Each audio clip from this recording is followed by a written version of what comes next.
Hi guys. So maybe you noticed, but last video wasn't all of the seam finishes that I promised. That's because it ended up being super long, like over an hour. I was like, I can't do that. I can't sit through a video that long. I don't want to hear me talk that long. For sure, you don't want to hear me talk that long. So we decided to break it up into 4 smaller videos just to make them easier to digest. And that way, that makes it easier for you. Like if you want to go back and watch them just to see a specific technique again, it'll be easier for you to kind of search that and find that. So I'll have them all in a playlist together for you so you can search that stuff out.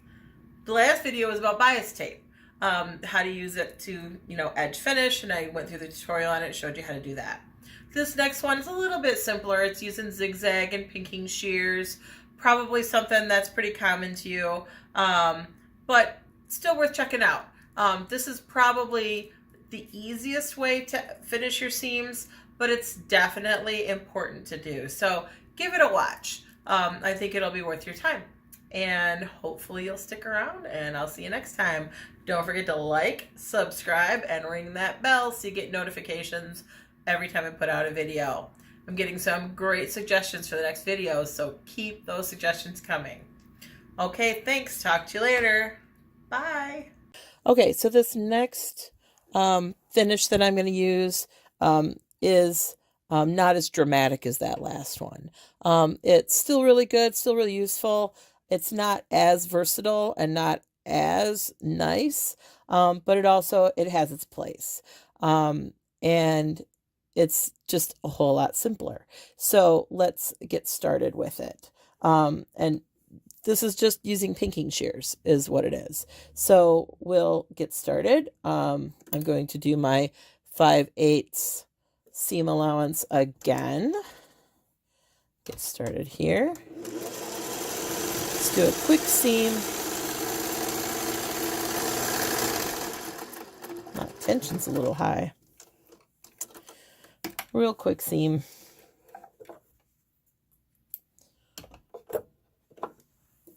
All right, so there's my material stitched together, and this is good for medium weight fabrics that are pretty stable. By stable, I mean they don't fray a whole ton, and they're pretty crisp, and they aren't real shaggy. Like that last fabric was pretty crazy how it just kept raveling and raveling and raveling. This one is a little bit, but it's not like the crazy strings that you get off of some fabrics, right? Like some fabrics just don't play well with others and just have crazy strings everywhere. This is a taffeta. This is another example of one that just, you get all these like crazy strings all over the place, right? And it just, look how easy that comes out, and just handfuls, just tufts, right?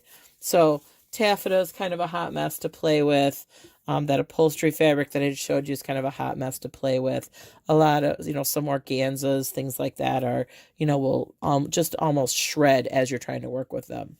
But this is a broadcloth. Broadcloths are pretty stable, and they don't kind of mess around a lot. They're pretty easy to sew. Some of them can be really crisp, and they're almost like sewing a piece of paper. They just go through the sewing machine so easily.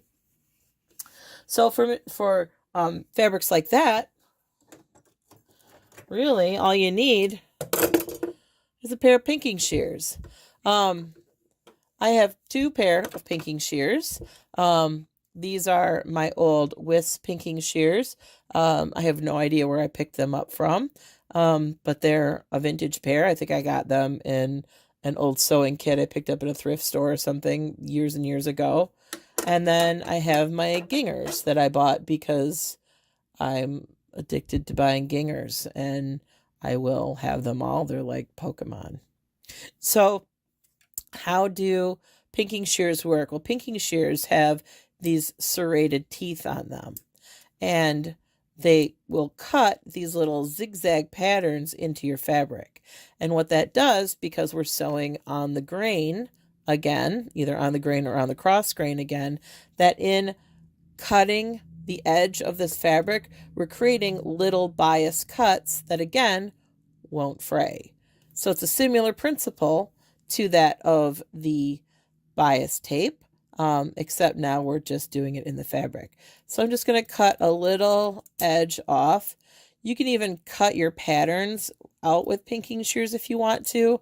I've never had good luck doing that because then I'm like, is it the hill or is it the valley? That's my high point. I always forget. And so I have to cut the fabric straight and then trim the seam allowance with pinking shears.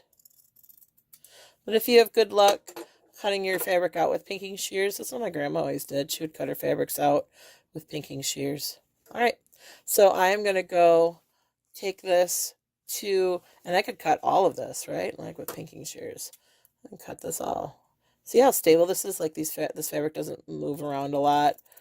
I've got it 2 layers here. Like I'm holding this up in the air. It should not be cutting this smoothly. But it's not giving me any trouble in moving around. Like I could cut all the way around this. Pinking shears are kind of fun. And it looks neat too, right? Okay. To me, this always reminds me of my childhood because, like I said, my grandma used pinking shears a lot. And she made clothes for me and my brother on occasion and for my mom. And you could always tell if it was handmade by my grandma because the seam allowance would be pinked. So I'm going to take this to the ironing board. I'm going to iron this flat and I'll be right back. Okay, I'm back. I've ironed this bad boy out. And you can see, let me tilt you up just a little bit more. And you can see, right, it's nice and flat. And so there's a lot less bulk to this than there is to the bias tape. But this really wouldn't work on that fancier fabric. It's a little heavier and it's just like a silkier kind of weave and it would still pick apart. But on a fabric that's pretty stable like this, doesn't fray too horribly bad, pinking really works pretty well. Again, if you're doing performance out at Ren Fair, this is a good start. But I don't recommend this for long term. If it's on the inside of a garment, that's fine, like inside of a bodice or something like that that's lined, that's a little bit better because the edges are kind of protected inside that garment. But if it's like on a skirt, those tend to take a little bit more of a beating. And so you're probably going to want to do something a little bit hardier that's going to protect it. But this is at least better than nothing. At the very, very least, you should be pinking your edges at the very least. Get a set of pinking shears and pink your edges. This is one of the, at the very least, edge trims, I should say. Or edge treatments or seam binding treatments seam binding treatments. There we go. This is one of the very least things that you should do as far as seam binding goes. So now we've conquered 2. Let's go to number 3. Okay, so the next edge finish that we're going to cover is also very simple. It's going to be a zigzag, and this is the fabric that we will use for it. So away we go. I'm going to run this seam up. Now this is a no wale corduroy. A wale are the ribs that are in corduroy. This is a no wale corduroy, so it doesn't have any obvious ribs to it, although you can see where the ribs would have been in the fabric. Perhaps you will see that if I get a little closer. Like you can kind of see the texturing to this fabric. So we will sew our seam. So this is a pretty stable, again, a fairly heavy fabric. We don't really want to do the bias binding on it. And really the pinking shears would not work because this fabric is pretty heavy duty and would probably just fray through it because it's a nice thick weave, and the pinking, the pinking just isn't that thick and wouldn't really go too many threads in and protect this fabric at all. So let's do our 5/8 inch seam allowance.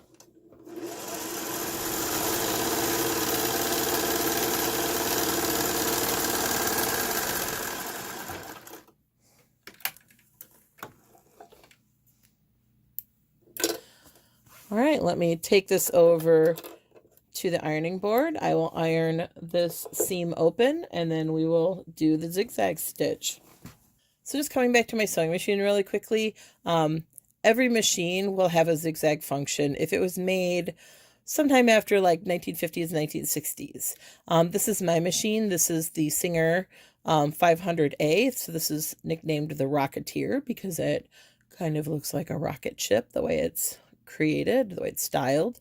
And it has a variety of decorative stitches. That's what all of these little letters can do in various combinations. So this has a zigzag, and a zigzag is just, instead of it being a straight stitch, right, your needle goes to the left and to the right, right? So it does a literal zigzaggy stitch. And we'll see that here in just a few minutes. So mine, for the zigzag stitch, I just set these two knobs. This one goes on B and this one goes on L. There are two knobs here, one in the front and one in the back. I set these two knobs and it will create this zigzag stitch. So I'll zoom in down here so you can see what's going on, and we will commence to the zigging and the zagging. Okay, so I have my machine set up. I have it set on its widest zigzag. You can adjust that on your machine too. You'll have a zigzag width and a stitch length, and that will adjust. The length will adjust how far it is in between the zigzags. So you'll either have a very narrow zigzag or you can have a very wide zigzag. And then, you know, how wide is it this way versus how long is it? Right, and that's all adjusted on your machine. So check your owner's manual for that. Again, your mileage will vary depending on your machine. But I have mine set up on its widest zigzag so you can see what that looks like. And I'm going to go, you can go fairly close to the edge. You don't really want to go right over the edge because you might tangle your threads. But you can go fairly close to the edge. So I'm just going to keep my presser foot kind of along the edge, let it guide me where I'm going.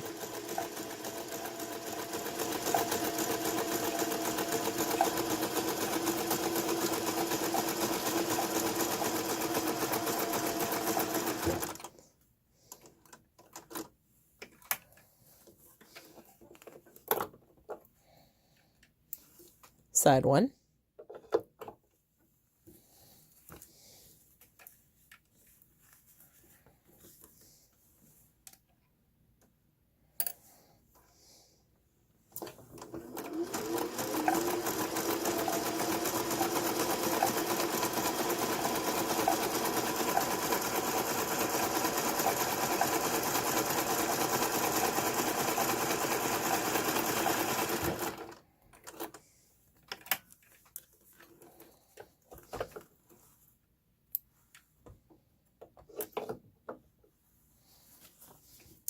And side two.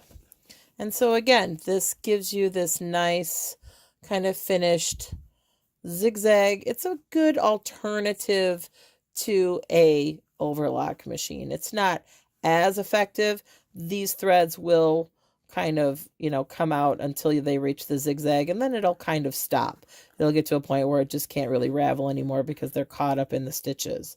So you'll get a few loose threads pop out. But once those are trimmed off, it'll be pretty, your fabric will be pretty stable. So again, this is good on stable weaves, you know, thin, not thin, but I'm sorry, this is not good on thin fabric. So if you're doing thin, gauzy fabric, silks, organzas, satins, taffetas, anything like that, it's not going to be good. Because what will likely happen is that your fabric can get pulled down into the throat plate of your machine because the fabric is so thin. I have this little scrap over here, and let's see if we can, we'll see if it'll do it. I don't know. This may not, if you're watching this.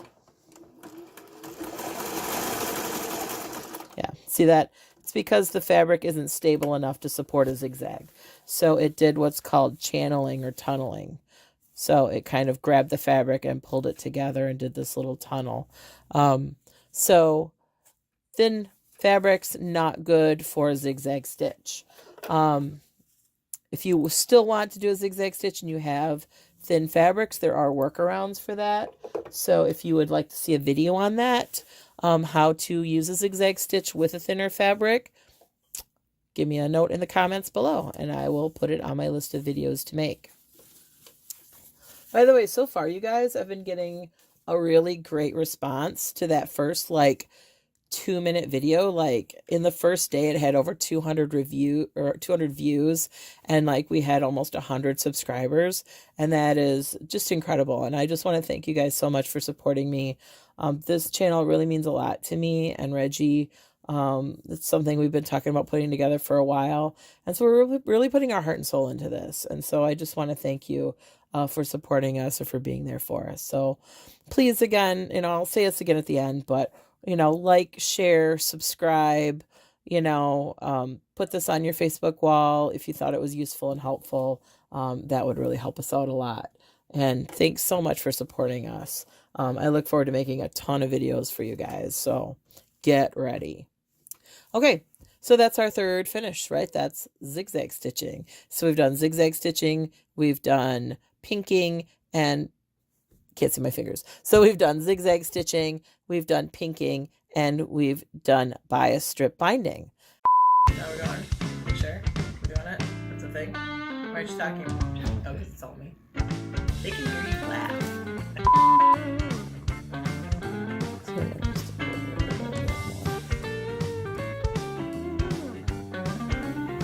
So that last video, in case you don't remember, was